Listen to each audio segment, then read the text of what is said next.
Morning everyone, welcome to forex trading with Naveen. మనం ప్రతిరోజు daily analysis video చేస్తున్నాం.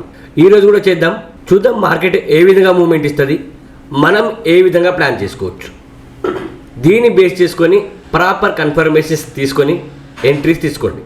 So మళ్ళీ ఇంకొకసారి మార్కెట్ నిన్న ఏ విధంగా మూవ్మెంట్ ఇచ్చింది, మనం ఏ విధంగా ట్రేడ్స్ ప్లాన్ చేసుకున్నామో కూడా చూద్దాం.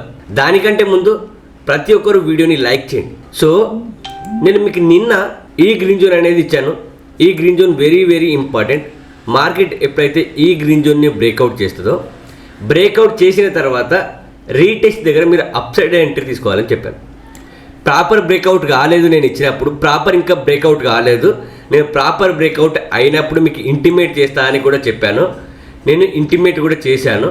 టెలిగ్రామ్లో మార్కెట్ స్ట్రక్చర్ అనేది అప్ సైడ్కి షిఫ్ట్ అయింది, ఓన్లీ అప్ సైడ్ ట్రేడ్సే ఐడెంటిఫై చేయండి అని నేను క్లియర్గా టెలిగ్రామ్లో చెప్పాను. ఇగో ఇక్కడ చూడండి, the gold market structure has shifted to up side, so identify only up side trades. దానికోసం ఈ green zone important up side entry తీసుకోవడానికి అని నేను క్లియర్గా చెప్పాను. సో అదే విధంగా మార్కెట్ గ్రీన్ జోన్ దగ్గరికి వచ్చి మార్కెట్ 1:1 ఇచ్చేసింది. దాని తర్వాత స్టాప్ లాస్ అనేది హిట్ అయింది. సో మనకు మార్కెట్ ఆల్రెడీ 1:1 ఇచ్చింది. దాని తర్వాత మళ్ళీ మార్కెట్ ఏం చేసింది, కొద్దిగా కిందికి వచ్చి అప్ సైడ్ మూవ్మెంటే ఇచ్చింది. ఎంత సాలిడ్ అప్ సైడ్ మూవ్మెంట్ ఇచ్చింది చూడండి, ఇంత పెద్ద అప్ సైడ్ మూవ్మెంట్ ఇచ్చింది. సో దాని తర్వాత ఇప్పుడు మార్కెట్ ఏం చేస్తుంది, మళ్ళీ డౌన్ఫాల్ అవుతుంది. అది ఎందుకు డౌన్ఫాల్ అవుతుంది, మరి ఇప్పుడు ఏ విధంగా ట్రేడ్ ప్లాన్ చేసుకోవచ్చు అని నేను చెప్తాను.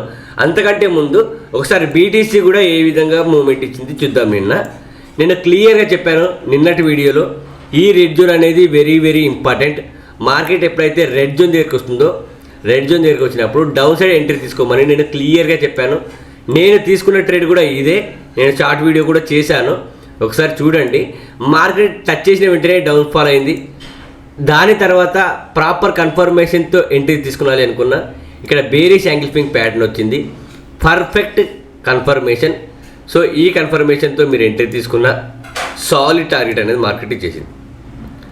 మన జోన్స్ అనేవి ఎంత సాలిడ్గా వర్క్ చేస్తున్నాయో ఒకసారి ఆలోచించండి. పిన్ పాయింట్ జస్ట్ ఇట్లా టచ్ చేసిన వెంటనే డౌన్ఫాల్ అయింది, టచ్ చేసిన వెంటనే డౌన్ఫాల్ అయింది. అంత ఎక్సలెంట్గా వర్క్ చేస్తాయి స్ట్రాటజీస్. ట్రస్ట్ మీ, ప్రాసెస్ని ఫాలో అవ్వండి, ప్రాపర్ కన్ఫర్మేషన్స్తో ఎంట్రీ తీసుకోండి. ఈ జోన్స్ దగ్గర మీ స్ట్రాటజీ కూడా వాడండి, మీ కన్ఫర్మేషన్స్ తీసుకోండి. నా జోన్స్ ప్లస్ మీ కన్ఫర్మేషన్స్, మీ స్ట్రాటజీ అదే ప్లేస్లో వర్కౌట్ అయింది, అదే ప్లేస్లో మీకు అనిపించింది అనుకో, అప్పుడు మీరు ఎంట్రీస్ తీసుకోండి. డైరెక్ట్ ఎంట్రీస్ తీసుకోమని కూడా అనట్లేదు నేను. బట్ ఎంట్రీ తీసుకునే ముందు 10 రకాలుగా ఆలోచించి ఎంట్రీ తీసుకోండి. అండ్ ఎంట్రీ తీసుకున్న తర్వాత ట్రేడ్ మన చేతిలో ఉండదు. మన చేతిలో ఏముంటుంది అప్పుడు, ట్రేడ్ని మేనేజ్ చేయడం, రిస్క్ మేనేజ్మెంట్, దాని గురించి ఆలోచించండి. మార్కెట్ పైకి వెళ్తుందా కిందికి వెళ్తుందా మనకు సంబంధం లేదు. మార్కెట్ ఎటు సైడ్ వెళ్ళినా మనం proper money management, proper risk management అనేది చేయాలి. సో మరి ఈరోజు గోల్డ్ ఏ విధంగా ప్లాన్ చేసుకోవచ్చో నేను ఇప్పుడు చెప్తాను. 30 మినిట్స్ టైం ఫ్రేమ్లోనే జోన్స్ డ్రా చేసుకుందాం మనం. 30 మినిట్స్ టైం ఫ్రేమ్ని బేస్ చేసుకొని ఆల్రెడీ మార్కెట్ స్ట్రక్చర్ ఈరోజు మళ్ళీ డౌన్ సైడ్కి షిఫ్ట్ అయ్యింది. సో ఓన్లీ డౌన్ సైడ్ ట్రేడ్సే ఐడెంటిఫై చేయండి.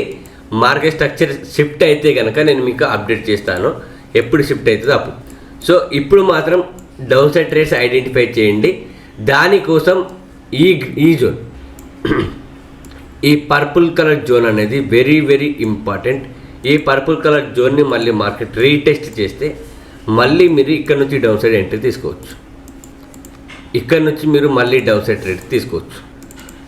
30 మినిట్స్ టైం ఫ్రేమ్ని బేస్ చేసుకుని చెప్తున్నాను నేను. 15 మినిట్స్ టైం ఫ్రేమ్లో వేరే జోన్స్ ఉన్నాయి. ఈ రెడ్ జోన్ కూడా ఇంపార్టెంట్. మార్కెట్ ఈ రెడ్ జోన్ దగ్గరికి వస్తే ఈ రెడ్ జోన్ నుంచి కూడా మీరు డౌన్ సైడ్ ఎంట్రీ తీసుకోవచ్చు. ఈ విధంగా ఇక్కడ నుంచి కూడా మీరు డౌన్ సైడ్ ఎంట్రీ తీసుకోవచ్చు. ఈ రెడ్ జోన్ ఏదైతే ఉందో, ఈ రెడ్ జోను ఇంతకుముందు support zone, strong support zone ఇది. బట్ ఇంతకుముందు అన్టెస్టెడ్ జోన్, టెస్ట్ కాలేదు. కాబట్టి ఇప్పుడు ఒకవేళ టెస్ట్ అయితే కనుక ఈ జోన్ దగ్గర ప్రాపర్ కన్ఫర్మేషన్ వస్తే ఎంట్రీ తీసుకోండి అప్ సైడ్. బట్ ఇది రిస్కీ అవుతుంది, అందుకనే ప్రాపర్ కన్ఫర్మేషన్ అనేది ఖచ్చితంగా ఉండాలి. ప్రాపర్ కన్ఫర్మేషన్ తీసుకొని డౌన్ సైడ్ ఎంట్రీ తీసుకోండి. ఒకవేళ మార్కెట్ ఈ జోన్ని బ్రేక్ డౌన్ చేసింది అనుకో, రీటెస్ట్ దగ్గర డౌన్ సైడ్ ఎంట్రీ తీసుకోవచ్చు. ఈ విధంగా మీరు ట్రేడ్స్ అనేవి ప్లాన్ చేసుకోండి. మీకు ఏం డౌట్ ఉన్నా నాకు మెసేజ్ చేయండి. అండ్ టెలిగ్రామ్లో జాయిన్ అవ్వండి. మీరు నేర్చుకుంటూ ఇన్వెస్ట్మెంట్ చేయడానికి మీకు ఈజీగా ఉంటుంది. నేను ప్రతి ఒక్కటి అప్డేట్ చేస్తుంటాను అందులో. అండ్ బీటీసీ చూద్దాం ఒకసారి. బీటీసీ మార్కెట్ స్ట్రక్చర్ డౌన్ సైడే ఉంది, అది మనకు 1 వీక్ నుంచి తెలుసు. సో ఇప్పుడు మార్కెట్ ఈ రెడ్ జోన్ అనేది ఇంపార్టెంట్. ఈ రెడ్ జోన్ ఇంకా మార్కెట్ టచ్ చేయలేదు, టచ్ చేస్తే డౌన్ సైడ్ ఎంట్రీ తీసుకోండి. అండ్ ఈ గ్రీన్ జోన్ అనేది ఇంపార్టెంట్, ఈ గ్రీన్ జోన్ని టచ్ చేసిన డౌన్ సైడ్ ఎంట్రీ తీసుకోండి. సో ఈ 2 జోన్స్ అనేవి ఇంపార్టెంట్, 2 జోన్స్ నుంచి మీరు డౌన్ సైడ్ ఎంట్రీ తీసుకోవచ్చు. ఇది జోన్స్, ఈ విధంగా మీరు డౌన్ సైడ్ ఎంట్రీ తీసుకోవచ్చు. అండ్ ఇంకొకటి గాయస్, ఈరోజు వీకెండ్ ఫ్రైడే, మనకు ఆల్రెడీ ఈ వీక్లో మంచి ప్రాఫిట్స్ వచ్చాయి. ఎక్కువ రిస్క్ తీసుకోకండి, రిస్క్ ఫ్రీ ట్రేడ్స్ చేయండి, సేఫ్ ఎంట్రీస్ తీసుకోండి. సో మనం 1 వీక్ నుంచి ఏదైతే క్యాపిటల్ని గెయిన్ చేసామో దాన్ని కోల్పోవద్దు. సో మీరు రిస్క్ చేయండి సమ్ అమౌంట్, అది మీకు స్టాప్ లాస్ హిట్ అయితే ట్రేడింగ్ ఆపేసేయండి. సో క్యాలిక్యులేటెడ్ రిస్క్ తీసుకొని క్యాలిక్యులేటెడ్గా ట్రేడింగ్ చేయండి, లేదంటే మన మైండ్ సెట్ మొత్తం ఖరాబ్ అవుతుంది. 1 వీక్ నుంచి వచ్చిన ప్రాఫిట్స్ మొత్తం పోతాయి. సో అది మైండ్లో పెట్టుకొని ట్రేడింగ్ చేయండి. Thank you guys, have a great day.